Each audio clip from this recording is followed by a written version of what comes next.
What's up guys, my name is Ace, and today we're going to be talking about a handful of features that were missing from the beta that we fully anticipate will be in the full build of the game, because I have had a lot of people asking like, where was this feature? Why wasn't it in the beta? And we actually know about several features that we can expect for the full build.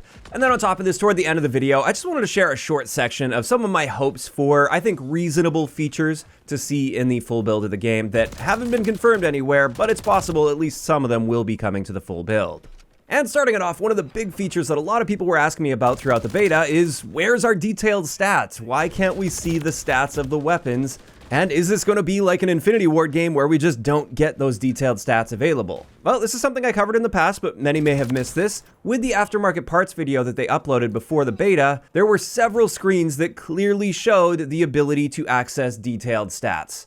So that functionality is in the game, they just didn't have it in the beta build of the game, and I'm pretty sure Cold War did the same thing. If I remember correctly, Cold War didn't have those detailed stats in the beta, but the moment the game launched, we did get access to those detailed stats. So we fully anticipate the detailed stats page will be available at launch. Additionally, in that same video, another thing they confirmed is a firing range will be available as well. Now, I'm very curious to see what the new firing range looks like, and I hope they expand the features on it so it's not as basic as the Modern Warfare 2 version. But in either case, I did want to point out this has been, again, effectively confirmed. Unless something has changed from this build, it's been effectively confirmed with that aftermarket parts video. And the final feature we can learn from that aftermarket parts video that I actually missed when I initially covered that is it looks like attachment tuning is going to be returning. And you can see on this page here, there is a tuning symbol. It only showed up on this particular section of the video. There were other sections that didn't show the tuning icon, but I guess some attachments can be tuned and others can't. But again, unless something has changed from this build that they were showing us with aftermarket parts, it does appear tuning is going to be returning.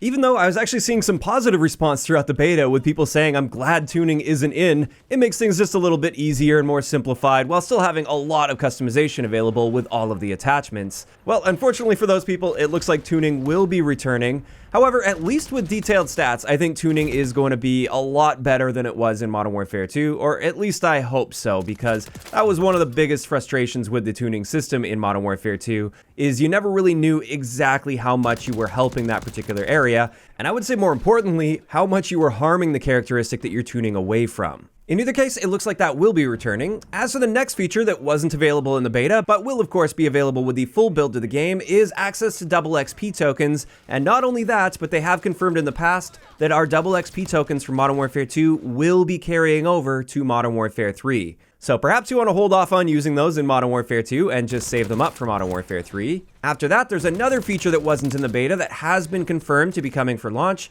This is the player health bar, and from the sounds of it, it's your own health bar that shows up on your heads-up display, not the type of health bar that appears above enemy players' heads. So if we look back to Cold War, for instance, you can see on the bottom left of the screen, right above the name, you see that health bar there. It looks like that will be returning to Modern Warfare 3, and I think that is a welcome addition, especially with the 150 HP and the generally slightly slower time to kill. I just find it's nice to see exactly how hurt you are in any given situation, instead of trying to guess based on how red your screen is at the time. Now, of course, we did have this health bar available in Ground War. You can see it for yourself as well as your squad members, but just not in the regular multiplayer modes. That will be coming to regular multiplayer, though. And with that, those are the primary features that I was at least seeing questions about throughout the beta. People just asking, where is this feature? Is it going to be in the full build? Looks like the answer for all of those is yes, they will be in the full build of the game. However, of course, there's other things that haven't been explicitly mentioned, but of course we fully expect will be in the full build, and it was just limited because it's a beta build and this is not out of the ordinary. So things like the combat record, for instance, they rarely give us access to a combat record for betas, but in the full build of the game, I fully expect at least a basic combat record so we can check our kill-death ratio, win-loss ratio, score per minute, things like that. Additionally, a challenges tab. We didn't have access to all of the various challenges, and that is again normal for a beta. At launch, we should have a wide variety of challenges, including player challenges and camo challenges, for instance. Also, of course, custom games. As much as I would love to have custom games in the beta so I could do a ton of testing and provide even better feedback with that testing, unfortunately, that's something we just never get access to in betas. And then obviously on top of that, there's just a ton of content to be expecting at launch that we didn't have access to. Of course, we didn't have all of the perks, all of the weapons, all of the equipment, kill streaks. There will be more of all of those coming. And then, of course, there is the content carryover this time around,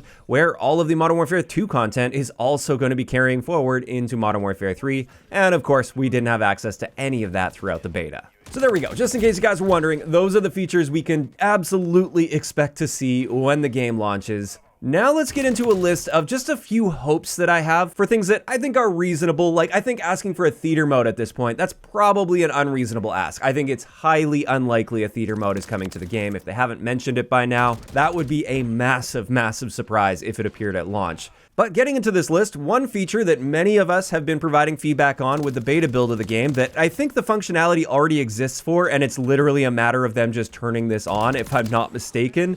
This is a kill counter on the bottom center of your screen. Every time you get a kill, it tells you what kill streak you're on.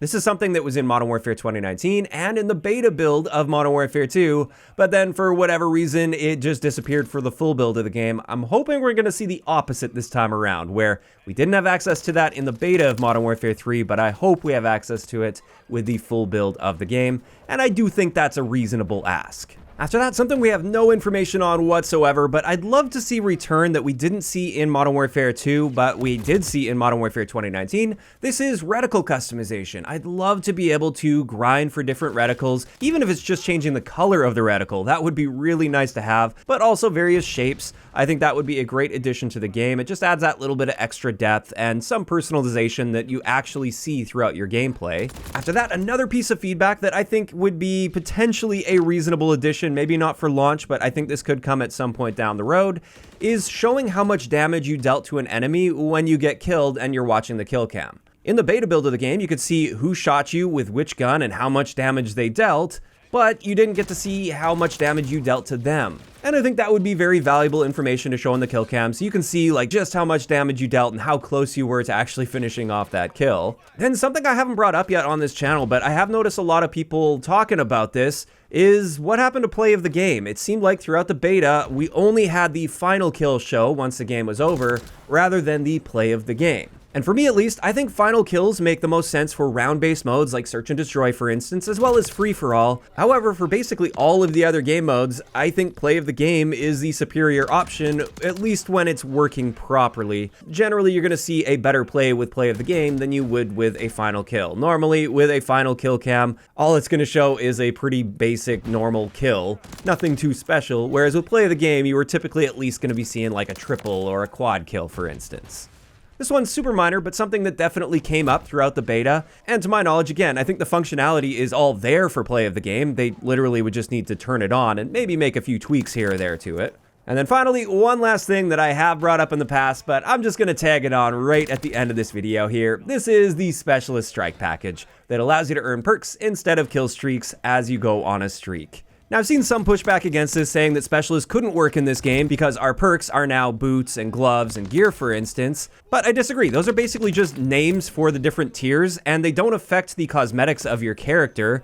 So it's not like you're actually putting on multiple pairs of gloves on top of each other if you're earning them with the Specialist bonus in the same life. They literally just renamed the tiers. Instead of tier 1, tier 2, tier 3, now it's gloves, boots, and gear. So I don't think that should hold back Specialist at all, and I really hope that it doesn't. It would be a real big shame if we don't get Specialist for that simple reason that our perk tiers are now called boots and gloves instead of just tier 1 and tier 2. But I guess time will tell on that one. Unfortunately, I really don't expect we'll be seeing Specialist. It would be a huge surprise if we did at launch. But it's still something I want to push for, even if this is something they don't have planned at the moment. Maybe down the road, I think that could really liven up the game, and I just miss the ability to sacrifice my kill streaks in order to earn more perks. And with that, that's pretty much it. That's going to wrap it up for today's video on several of the features that we can definitely expect to see at launch that we didn't have access to in the beta, as well as just a handful that I'm hoping we could see with the full build of the game. And with that, this is where I want to hear from you guys in those comments down below. What other features did we not have in the beta that we are hoping we'll see for either launch or maybe even a bit down the road with the game? If you enjoyed the video, a like rating is always appreciated, and don't forget to subscribe for more if you haven't already. I'll talk to you guys next time.